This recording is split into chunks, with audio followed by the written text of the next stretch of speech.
Assalamualaikum warahmatullahi wabarakatuh. Sebelum teman-teman nonton videonya, silakan klik tombol subscribe, like, dan lonceng serta komen ya. Terima kasih, selamat menyaksikan. Assalamualaikum warahmatullahi wabarakatuh. Alhamdulillah kita bisa berjumpa kembali pada materi kali ini. Oke, ini adalah materi pertama untuk teman-teman yang sekarang duduk di kelas 11, yaitu tentang memuliakan orang tua. Oke, dalam buku yang kalian dapat dari, kalau misalnya kalian dapat dari Kemenag, maka judulnya itu adalah Hidup Berkah dan dengan menghormati dan mematuhi orang tua dan guru. Oke, kita langsung saja. Apa sih pencapaian yang dicapai jika kalian sudah menyelesaikan materi ini? Ini adalah beberapa indikator. Oke, kita baca ya. Indikator yang pertama yaitu 1. Kalian mampu membaca Quran Surat Al-Isra ayat 23 sampai dengan 24 dan Quran Surat Luqman ayat 13 sampai 17 serta hadis tentang perilaku hormat dan patuh kepada orang tua dan guru. Ini hadisnya dari Muslim, riwayat Muslim dan Imam Bukhari. Indikator yang kedua yaitu menghafalkan Quran Al-Isra ayat 23 sampai 24. Kemudian Quran Surat Luqman ayat 13 dan 17 serta hadis yang tadi saya sebutkan. Kemudian indikator yang ketiga, menyebutkan nama mufrodat kata per kata dari Quran Surat Al-Isra ayat 23 sampai 24, Quran Surat Luqman ayat 13 17 dan hadis tentang perilaku hormat dan patuh kepada orang tua dan guru. Kemudian yang selanjutnya, dapat menjelaskan kandungan Quran Surat Al-Isra ayat 23 sampai 24, Quran Surat Luqman ayat 13 17 dan hadis tentang perilaku hormat dan patuh kepada orang tua dan guru. Dan yang terakhir, indikator yang terakhir itu kalian mampu menunjukkan perilaku hormat dan patuh kepada orang tua dan guru. Tentunya ini adalah sikap. Oke. Yang pertama, Quran Surat Al-Isra ayat 23 dan 24. Kita baca bersama-sama ya. A'udzu billahi minasyaitonir rajim. Bismillahirrahmanirrahim. Wa qada rabbuka alla ta'budu illa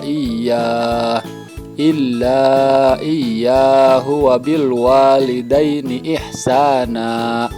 Imma yablughanna indakal kibara ahaduhuma aw kilahuma fala taqul lahumā uffin wa la tanharhuma wa qul lahumā qawlan karīmā wakhfid lahumā janāhadz-dzulli minar rahmah wa qur rabbirhamhuma kama rabbayani shaghira. Oke, artinya, dan Tuhanmu telah memerintahkan supaya kamu jangan menyembah selain Dia, dan hendaklah kamu berbuat baik pada ibu dan bapakmu dengan sebaik-baiknya. Jika salah seorang di antara keduanya atau kedua-duanya sampai berumur lanjut dalam pemeliharaanmu, maka sekali-kali janganlah kamu mengatakan kepada keduanya perkataan "ah", dan janganlah kamu membentak mereka, dan ucapkanlah kepada mereka perbuatan yang mulia. Dan rendahkanlah dirimu terhadap mereka berdua dengan penuh kesayangan, dan ucapkanlah tentunya dengan berdoa, "Wahai Tuhanku, kasihanilah mereka keduanya sebagaimana mereka berdua telah mendidik aku waktu kecil." Itu untuk Quran Al-Isra. Tentunya yang harus kalian hafalkan berdasarkan indikator yang tadi sama-sama kita sampaikan. Kemudian yang kedua, Quran Surat Luqman ayat 13 sampai dengan 17. Ini agak panjang tapi tidak apa-apa, kita baca bersama-sama. A'udzu billahi minasyaitonir rajim. Bismillahirrahmanirrahim. Wa idz qala Luqmanu libnihi wa huwa ya'idhuhu ya bunayya la tusyrik billahi innasyirka ladzulmun adzim. Wa wassaynal insana biwalidayhi hamalathu ummuhu wahnan ala wahn wa fisaluhu fi amaini anishkur li wa liwalidayka ilayyal masir. wa in jahadaka ala an tusyrika bima laysa laka bihi ilm fala tut'am fala tuti'huma wa sahibhuma fid dunya ma'rufa wattabi' sabila man anaba ilayya thumma ilayya marji'ukum fa unabbi'ukum bima kuntum ta'malun. Ya bunayya innaha in takum mithqala habbatin min khardalin fatakun fi sakhratin aw fis samawati aw fil ardi ya'ti bihallahu innallaha latifun khabir. Ya bunayya aqimis salata wa'mur bil ma'rufi wanha 'anil munkari wasbir 'ala ma asabaka inna dzalika min azmil umur. Artinya, dan ingatlah ketika Luqman berkata kepada anaknya di waktu ia memberi pelajaran kepadanya, "Hai anakku, janganlah kamu mempersekutukan Allah. Sesungguhnya mempersekutukan Allah adalah benar-benar kezaliman yang besar. Dan kami perintahkan kepada manusia berbuat baik kepada kedua orang ibu bapaknya. Ibunya telah mengandungnya dalam keadaan lemah yang bertambah-tambah dan menyapihnya dalam 2 tahun. Bersyukurlah kepadaku dan kepada 2 orang ibu bapakmu, hanya karena kepadakulah kamu kembali. Dan jika keduanya memaksamu untuk mempersekutukan dengan aku sesuatu yang tidak ada pengetahuanmu tentang itu, maka janganlah kamu mengikuti keduanya, dan pergaulilah keduanya di dunia dengan baik. Dan ikutilah jalan orang-orang yang kembali kepadaku, kemudian hanya kepadakulah kamu kembali. Maka aku beritakan kepadamu apa yang telah kamu kerjakan." Luqman berkata, "Hai anakku, sesungguhnya jika ada sesuatu perbuatan seberat biji sawi dan berada dalam batu atau di langit atau di dalam bumi, niscaya Allah akan mendatangkannya atau akan membalasnya. Sesungguhnya Allah maha luas lagi maha mengetahui. Hai anakku, dirikanlah sholat dan suruhlah manusia mengerjakan yang baik dan cegahlah mereka dari perbuatan yang mungkar, dan bersabarlah terhadap apa yang menimpa kamu. Sesungguhnya yang demikian itu termasuk hal-hal yang diwajibkan oleh Allah." Oke, kita sudah belajar 2 ayat. Tolong dibaca, kemudian dipahami dan dihafalkan. Selanjutnya kita akan baca hadis riwayat Imam Muslim. Bismillahirrahmanirrahim. An Abi Hurairah qala Rasulullah sallallahu alaihi wasallam, raghima anfu thumma raghima anfu qila may ya Rasulullah, qala man adraka walidayhi indakal kibar ahaduhuma aw kilaihima thumma lam yadkhulul jannah. Artinya, dari Abu Hurairah berkata, Nabi SAW bersabda, celakalah, dia celaka. Lalu beliau ditanya, siapakah yang celaka ya Rasulullah? Jawab Nabi SAW, barang siapa yang mendapati kedua orang tuanya dalam usia lanjut, atau salah satu dari keduanya tetapi dia tidak berusaha masuk surga, dengan berusaha berbakti kepadanya dengan sebaik-baiknya. Kemudian hadis riwayat Muslim. Tadi hadis riwayat Muslim, sekarang hadis riwayat Bukhari. Bismillahirrahmanirrahim. Sami'tu Abdullah ibn Umar radhiyallahu anhuma yaqul, ja'a rajulun ila Nabi sallallahu alaihi wasallam fasta'dzanahu fil jihadi faqala hayyun walidaka, qala na'am, qala fa fihima fajahid. Artinya, aku mendengar Abdullah bin Umar radhiyallahu anhu berkata, datang seorang laki-laki kepada Nabi sallallahu alaihi wasallam, lalu dia meminta izin untuk ikut berjihad. Maka beliau bertanya, apakah kedua orang tua masih hidup? Laki-laki itu menjawab, ya. Maka beliau berkata, kepada keduanya lah kamu berjihad. Artinya kepada keduanya lah kamu berbakti. Itulah beberapa hadis yang ada kaitannya dengan materi kita pada pelajaran kali ini. Ada beberapa mufradat yang harus teman-teman pahami. Oke, kita coba mufradat yang pertama, yakni dari surat Al-Isra. Yang pertama, wa qada rabbuk, artinya adalah dan Tuhanmu telah memerintahkan. Kemudian Kemudian yang kedua, wabil walidaini artinya kepada ibu bapak atau kepada kedua orang tua. Ihsanan artinya berbuat baik. Wala taqul lahuma artinya maka jangan berkata kepada keduanya. Wala tanharuma dan janganlah membentak keduanya. Qaulan karima artinya adalah perkataan yang baik. Wahfid lahuma artinya dan rendahkanlah dirimu kepada keduanya.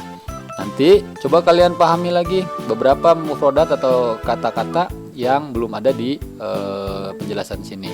Kalian pelajari itu dengan baik. Kemudian yang selanjutnya kita masuk pada mufradat dari surat Luqman. Wa idz qala artinya adalah dan Tuhanmu telah memerintahkan. Wa huwa ya'izuhu artinya adalah kepada ibu bapakmu maaf ini salah, nggak apa-apa. Ya bunaya artinya adalah hai anakku, la tusyrik artinya adalah janganlah kalian berbuat syirik, janganlah kalian berbuat syirik. Wa wasaina dan aku telah berwasiat. Kemudian hamalat ummuhu ibumu telah mengandung. Wahnan ala wahnin artinya adalah dengan susah payah. Yang ini artinya salah ya, tidak apa-apa ya, saya minta maaf. Oke, ini ada beberapa kosakata. Kemudian kalian masih banyak kosakata yang belum dijelaskan. Kalian bisa pelajari itu kosakata satu persatu berdasarkan arti yang ada di barusan kita baca. Atau kalian bisa cari literasi yang lain, misal dari Quran terjemah dan sebagainya. Selanjutnya kita akan membahas mufrodat dari kedua hadis yang tadi sudah kita bacakan. Roghima artinya itu celaka. Roghima anfu artinya itu celaka. Adroka abawaihi dia mendapatkan keduanya, kedua orang tuanya maksudnya. Indakal kibaro dalam usia lanjut. Kemudian falam yadkhulul jannah maka dia tidak akan masuk surga. Kemudian pada hadis yang kedua mufrad yang pertama adalah ja'a rajulun, seseorang laki-laki telah datang. Ingat ini ja'a fi'il madi, nanti kalian bisa pelajari itu di kaidah-kaidah bahasa Arab. Fasta'dzanhu meminta izin kepadanya fil jihadi untuk ikut berjihad. Kemudian ahayun, ini adalah kalimat pertanyaan. Ahayun apakah dia masih hidup? Maksudnya gitu. Jadi kalau hayyun hidup mendapat keawalan am jadi ahayun, apakah dia masih hidup? Nanti kalian bisa pelajari ini di kosakata bahasa Arab. Selanjutnya adalah kandungan yang terdapat dalam surat Al-Isra. Ada beberapa kandungan yang mesti kita sama-sama pahami. Pertama, kandungan surat Al-Isra 23-24. 1. Allah memerintahkan kita untuk tidak menyembah selain Ia. Jadi kita tidak boleh mempersekutukan Allah dengan apapun dan tanpa alasan. Itu wajib hukumnya untuk seorang umat Islam. 1. Kemudian yang kedua adalah perintah berbuat baik dengan orang tua. Sudah jelas ya, ini sudah jelas perintah berbuat baik kepada kedua orang tua. Kemudian yang ketiga, perintah untuk bertutur kata, bersikap baik dan berperilaku sopan kepada orang tua. Dan yang terakhir, perintah untuk selalu mendoakan orang tua. Yang harus dipahami adalah ketika perintah bertutur kata, jangankan kita menolak apa yang diminta oleh orang tua. Dalam ayat itu dijelaskan wala taqul lahum uffin, bahkan berkata saja kita tidak boleh, apalagi kita mengindahkan kata-kata dari orang tua. Itu yang harus dijaga. Kemudian kandungan surat Luqman ayat 13 sampai dengan 17. Yang pertama adalah perintah untuk mengesahkan Allah dan tidak mempersekutukannya. Yang kedua, perintah berbuat baik kepada orang tua, terutama kepada ibu. Yang ketiga, perintah untuk mentaati orang tua sepanjang tidak untuk berbuat maksiat kepada Allah. Yang terakhir, perintah untuk berbuat baik, tentunya amar ma'ruf nahi mungkar. Yang perlu kalian garis bawahi adalah pertama, perintah berbuat baik kepada orang tua itu bersandingan dengan perintah untuk menyembah kepada Allah dan tidak menyekutukannya. Artinya, perintah terhadap berbuat baik kepada orang tua itu memiliki derajat yang sama dengan perintah tidak menyekutukan Allah. Ini yang harus dipahami. Itu adalah kandungan surat Al-Isra dan surat Luqman. Kemudian kita akan masuk pada kandungan hadis. Yang pertama, dari kedua hadis itu kita akan mendapat kesimpulan. Yang pertama, perintah untuk senantiasa berbuat baik kepada orang tua karena nilai kebaikannya sama dengan berjihad. Karena ada datang seorang laki-laki bertanya, meminta izin kepada Rasulullah untuk berjihad. Kemudian Rasul bertanya, apakah masih ada orang tua? Iya ya Rasulullah, maka berbaktilah kepada keduanya.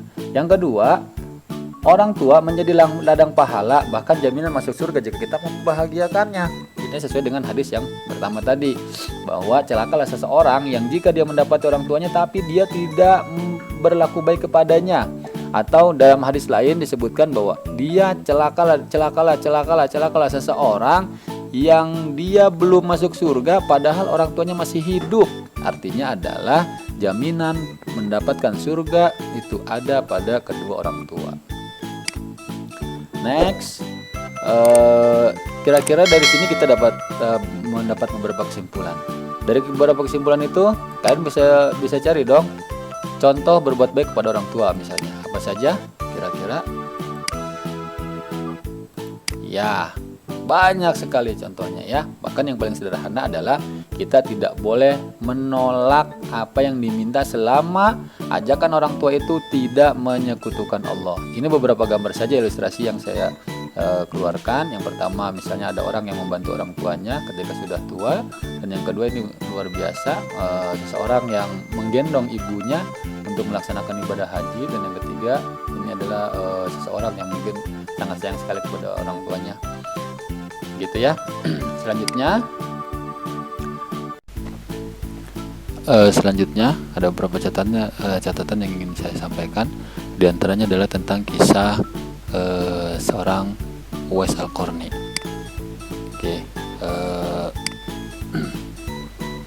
Uwais Al-Qarni ini adalah seorang tabi'in, walaupun beliau sejaman dengan Rasulullah, tetapi disebut tabi'in karena tidak pernah bertemu langsung dengan Rasul. Uwais Al-Qarni memiliki beberapa keistimewaan. Coba kalian pelajari kisah tentang Uwais Al-Qarni ini. Kemudian setelah kalian pelajari kisahnya, kesimpulan apa yang dapat kalian sampaikan?